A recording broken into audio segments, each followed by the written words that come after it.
semuanya, welcome back to my channel. Senang banget bisa ketemu kalian lagi hari ini. Apa kabar kalian semuanya?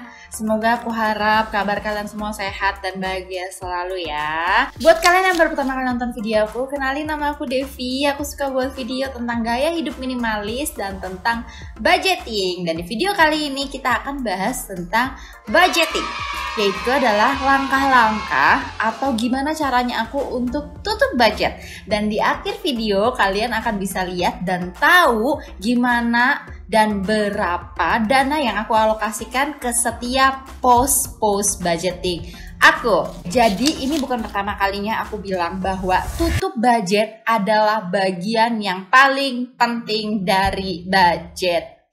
Banyak dari kita yang mungkin udah budgeting. Banyak dari kita juga yang mungkin udah sering nyatet pengeluaran, bahkan bawa pulpen dan kertas tiap keluar rumah.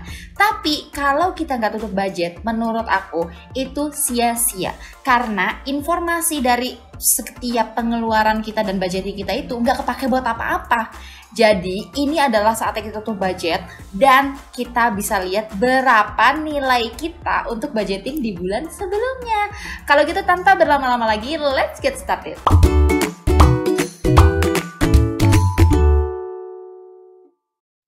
Jadi langkah pertama yang perlu kita lakukan dalam tutup budget seperti biasa yaitu adalah catat semua pengeluaran. Buat kalian yang belum pernah budgeting, saran aku adalah jangan sibuk mikirin budgetnya. Jangan nonton video ini dulu, tapi tonton dulu video aku yang ini. Ini video udah lama banget aku bikin, tapi ini adalah cara budgeting untuk pemula. Ikutin aja dulu langkah-langkah aku bilang dari situ, nanti baru kalian balik lagi ke video aku yang ini. Tapi kalau misalnya kalian udah mencatat pengeluaran kalian dan sudah mulai budgeting, kalian bisa langsung masuk ke langkah yang kedua, yaitu adalah mentotal setiap kategori budget kalian. Jadi kalau aku pakai worksheet ini, Where Did My Money Go, di mana aku itu mentotal setiap kategori dari budgeting aku. Dan di dalam kertas ini kalian lihat ini ada starting balance, yaitu adalah dana yang aku bawa dari budgeting sebelumnya. Untuk pendapatan yang aku terima itu masuknya adalah di incoming income. Ini adalah total semua pendapatan yang kita dapat dalam satu bulan atau satu periode budget tersebut. Nah setelah itu tinggal di total berapa dana pemasukan yang akan kita kelola di bulan tersebut. Untuk aku total income di bulan Agustus adalah 18.720.000. Nah terus langkah selanjutnya adalah kalian tinggal tulis setiap kategori kalian di budget kategori ini. Nah setelah itu kalian bisa lihat di sini ada kolom budget, di mana budget ini adalah aku bikin atau aku set sebelum aku terima gaji. Spend ini adalah dana yang actualnya, yang benar-benar kita keluarkan selama periode budget tersebut. Jadi yang maksud aku tadi bilang mentotal setiap kategori itu kalian isi di kolom spend ini. Nah setelah itu di sebelahnya ada bagian yang aku suka, yaitu adalah difference, dimana kita bisa melihat perbedaan jumlah dari yang kita budget dan actual spend kita, atau berapa dana yang sebenarnya benar-benar kita keluarkan untuk kategori tersebut. Kalau misalnya kalian lihat di sini, aku pakai dua warna pulpen yang berbeda, yaitu warna merah dan hitam. Kalau merah dengan tanda panah naik ke atas itu artinya aku menghabiskan lebih banyak dari yang aku budgetin. Istilahnya adalah over budget. Nah, tapi kalau misalnya warna hitam dengan tanda panah turun, artinya aku itu di bawah budget yang aku pasang. Berarti bagus ya. Tapi kalau misalnya kalian lihat di bawah sini, aku tuh ada panahnya naik, tapi kok warnanya hitam kak tintanya.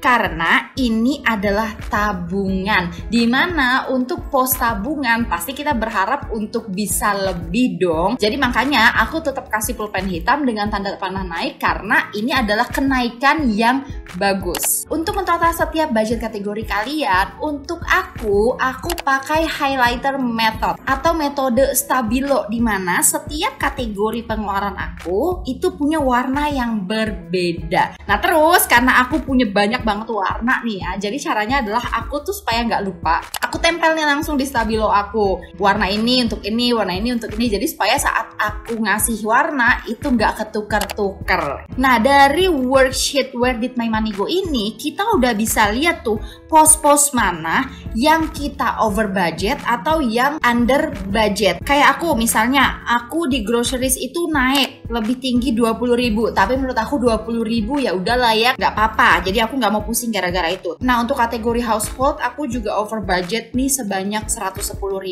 Tapi ini karena wifi di rumah aku sekarang itu lagi kacau banget, bener-bener susah banget kerja pakai wifi kayak gitu. Akhirnya aku jadi harus beli pulsa sendiri untuk di tethering ke komputer atau iPad aku. Padahal biasanya tidak pernah over. But it's okay, nggak apa-apa. Nah, terus di miscellaneous ini juga naik karena aku beli beberapa perlengkapan untuk dekorasi. Jadi supaya tuh channel YouTube aku videonya nggak gitu-gitu aja, supaya kalian tuh nggak bosen dan juga supaya backgroundnya juga lebih bagus. Setelah kita mentotal setiap kategori budget kita bisa lihat tuh berapa total pengeluaran kita. Untuk aku itu adalah 18.500.000. Tapi ini angkanya kurang lebih ya, karena kan sebenarnya aku gajian itu dalam mata uang Filipin peso. Jadi artinya adalah dari total income aku 18.720, total pengeluaran aku 18.500. Jadi aku masih punya sisa sekitar 220.000. Jadi nggak minus. Sekarang kita akan masuk ke tahapan yang aku paling suka. Ini bener-bener aku paling suka, my favorite banget. Yaitu namanya adalah yearly budget overview. Mungkin belum banyak dari kalian yang melakukan ini, tapi trust me, kalau misalnya kalian mau, kalian bisa bikin ini. Untuk aku pun, ini masih baru banget aku bikin. Makanya kalian lihat di awal pertama itu adalah bulan April, karena aku juga masih baru coba metode ini. Tapi aku baru coba dari bulan April aja, aku udah suka banget. Karena dari satu lembar ini aja, aku udah bisa melihat gambaran besar pemasukan dan pengeluaran aku. Sebenarnya ini bisa dibikin di akhir tahun, tapi kalau buat aku itu orangnya kan suka melihat goal, karena aku bilang bahwa aku itu orangnya visual. Kalau aku bikinnya di akhir tahun, aku nggak bisa lihat progresnya. Kalau aku bikinnya setiap akhir tutup budget, aku langsung bisa lihat tuh progres yang aku lakuin dari budget satu ke budget lainnya. Jadi di lembar pertama ini aku bisa melihat perbandingan income dan pengeluaran aku. Tapi aku kasih tahu dulu, pengeluaran yang aku catat di sini ini adalah bukan total semua pengeluaran aku. Ini total pengeluaran untuk living dan playing. Kenapa saving nggak aku masukin? Karena itu dananya kan aku simpen. Jadi menurut aku nggak relate kalau aku masukin ke sini. Kayak misalnya di sini, kita bisa lihat di sini bahwa income aku kurang lebih bisa dibilang naik lah ya. Tapi aku juga lihat bahwa pengeluaran aku ternyata standar di situ-situ aja. Dan itu adalah salah satu goal terbesar aku. Dimana aku pernah bilang bahwa aku pengen kalau misalnya income aku itu bertambah, tapi pengeluaran aku itu tetap segitu-segitu aja. Dari grafik ini aku bisa lihat bahwa yes, aku menggunakan uang sesuai dengan tujuan goal aku. Terus selanjutnya siap-siap ya, siap-siap. Ini kalau dibalik, teng-teng. Nah, ini adalah rangkuman dari budget aku setiap bulannya. Jadi kalau misalnya kalian lihat worksheet aku yang tadi, itu aku pindahin ke sini. Dimana di sini aku bisa lihat perubahan dari bulan ke bulan. Lembar ini tuh gunanya apa sih? Kalau misalnya grafik pengeluaran kita itu terus naik, pasti kita penasaran dong, kayak apa sih pos mana sih yang aku ngeluarin uang paling banyak, ya nggak sih? Kalau aku sih gitu, jadi aku pengen tahu tuh kenapa pengeluaran aku di bulan ini naik. Aku bisa lihat dari sini gitu ya. Misalnya, oh jangan-jangan ternyata dari bulan ke bulan aku itu terus-terusan naik budget makanan aku. Jadi kita bisa refleksi lagi tuh pengeluaran tiap budget kategori kita dari bulan ke bulan. Terus juga di lembar ini kita bisa men-track income kita dengan lebih spesifik. Ini cocok banget untuk kita-kita yang punya multiple income. Nah, ini kita bisa lihat berapa total pemasukan aku dari gaji kerjaan reguler, berapa total gaji suami aku dari kerjaan reguler, dan berapa juga pendapatan yang kita dapat dari side job kita masing-masing. Ini berguna banget untuk kita membudgeting di bulan setelahnya atau bahkan tahun berikutnya. Dan yang terakhir di bawah sini adalah rangkuman dari living, saving, dan playing. Tapi di sini aku itu dalam satuan peso ya, karena kalau kertas yang tadi itu aku cuma bikin khusus untuk video ini doang, jadi aku ganti kursnya ke kurs Indonesian rupiah. Tapi ini aku catat dalam mata uang peso karena aku gajian dalam mata uang peso, yaitu mata uangnya Filipina. Jadi kalau misalnya kita lihat di sini, living aku itu kalau misalnya aku rupiahkan itu sekitar 5,7 juta rupiah, di mana 5,7 juta rupiah itu adalah sebesar 31% dari total income kita, yang artinya menurut aku sangat bagus untuk living sekitar 30%, itu udah oke banget.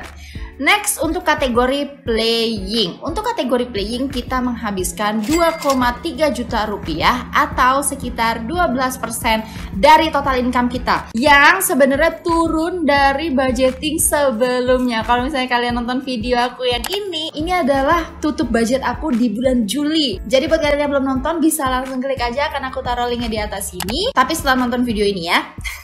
Jadi playing aku itu turun daripada yang bulan sebelumnya. Nah, yang terakhir yaitu pos yang paling aku suka, yaitu adalah saving. Kalau misalnya kalian udah nonton video aku yang sebelumnya, kalian ingat gak sih aku nabung berapa persen? Ya menurut aku dana yang aku alokasikan di bulan Juli kemarin untuk tabungan itu salah satu dana yang jumlahnya besar dan belum pernah aku tabung sebanyak itu dalam setiap budgeting. Tapi ternyata di bulan ini aku bisa nabung lebih banyak lagi. Dan di bulan Agustus aku bisa nabung sebesar 10.400.000. Aduh, aku ngomongnya aja sampai terharu, kayak aku seneng banget, aku bersyukur banget. Kayak 10.400.000 itu adalah 56% dari total income kita. Oh my god, ini adalah suatu pencapaian, jadi aku harus menepuk tangannya untuk diriku sendiri. Thank you. Jadi aku tuh seneng banget setiap ngeliat kalau alokasi savingku itu adalah yang terbesar dari pos-pos lainnya. Karena artinya apa? Artinya aku menggunakan uangku sesuai dengan financial goal aku. Oke, tapi ini nggak saya di situ. Aku senang aku bisa nabung 56% dari total income kita. Tapi aku mau punya data yang lebih jelas lagi tentang tabungan aku. Terutama adalah investment dan emergency saving. Karena kalau misalnya kalian udah nonton video aku yang ini, yaitu tentang gimana cara aku buat budget, aku itu punya dua jenis saving, yaitu adalah sinking fund dan emergency saving. Yang sebenarnya kalau sinking fund itu dibilang tabungan, tapi kan akan aku pakai nantinya, akan aku keluarin. Jadi menurut aku itu sebenarnya bukan tabungan yang tabungan gitu ya. Yang benar-benar tabungan menurut aku adalah investment dan emergency saving, yaitu adalah dana yang tidak mau aku pakai. Satu kertas kunci lagi, yaitu adalah saving yearly overview. Jadi kalau misalnya kita lihat dari grafik ini aja langsung, oh my god, I'm so happy, I'm truly happy. Kayak kita bisa lihat grafiknya itu benar-benar naik kayak shoot gitu ya. Nah, jadi buat aku yang orangnya itu visual, ngelihat grafik kayak gini itu bikin aku tambah semangat. Jadi aku suka kalau progres aku itu terlihat. Jadi sebenarnya untuk dana tabungan aku itu juga aku punya kertas namanya saving tracker. Dimana saving tracker ini benar-benar membantu aku banget untuk melihat progres dari tabungan aku. Ini contoh aja dua saving tracker yang aku punya, yaitu untuk emergency saving dan juga untuk holiday. Karena apa? Kadang nih ya, at least untuk orang-orang yang visual kayak aku, kalau kita nabung, kita tuh suka ngerasa kita nggak nabung. Misalnya kita cuma nabung cuma 20.000 sebulan, ini aku cuma nabung seminggu 10.000 doang, nggak nambah-nambah, lama banget. Itu karena kita nggak punya tracker. Kita nggak bisa ngelihat bahwa sebenarnya 10.000 dan 20.000 yang kita tabung itu bertambah. Makanya dengan ngelihat tracker kayak gini, itu kelihatan banget nih. Sekarang udah warnanya udah sekian, sekarang warnanya udah sekian. Kita tuh sebenarnya nggak di situ-situ doang. Berapapun dana yang kita tabung, itu tetap membuat kita lebih cepat mencapai financial goal kita. Jadi aku investasi di dua mata uang, yaitu ada yang peso dan juga ada yang rupiah. Jadi aku bedain nih yang mata uang peso dan juga mata uang rupiah. Dan untuk investasi yang mata uang rupiah ini, aku itu pakai aplikasi Bybit. Karena apa? Kenapa? Karena aplikasi Bibit itu cocok banget untuk orang kayak aku yang gak ngerti tentang investasi, yang masih belajar investasi, karena mereka punya robo advisor yang bisa membantu kita orang-orang yang mungkin masih belajar untuk bisa mulai investasi dari sekarang. Buat kalian yang belum pernah coba investasi dan mungkin baru mau coba aplikasi Bibit, nanti pada saat kalian daftar, kalian akan diminta kode referral. Kalian bisa masukin kode referral di female 25, di mana kalian bisa mendapat 25.000 kalian secara gratis dengan memasukkan kode referral Devimale 25. Jangan lupa. Jadi inilah cara atau kegiatan aku tutup budget, di mana kegiatan ini adalah yang paling aku suka dan justru menambah motivasi aku. Karena apa? Karena aku ngelihat progres yang aku buat. Aku ngelihat grafik yang naik. Aku ngelihat saving tracker aku yang makin banyak yang aku warnain. Itu yang bikin aku makin semangat untuk menabung. Jadi itu aja video aku hari ini. Semoga kalian suka dan merasa terbantu dengan video hari ini. Kalau kalian suka sama video ini, jangan lupa kasih like kalian. Dan buat kalian yang belum subscribe, klik tombol subscribe-nya. Oke, kalau gitu semuanya, thank you banget udah dengerin aku hari ini. Aku harap budgeting kalian juga berhasil. Kalian juga menggunakan uang sesuai dengan financial goal kalian. Tapi kalau enggak pun, jangan menyerah. Kita harus coba lebih baik lagi di bulan selanjutnya. Kalau gitu sampai ketemu lagi di video selanjutnya. Bye bye.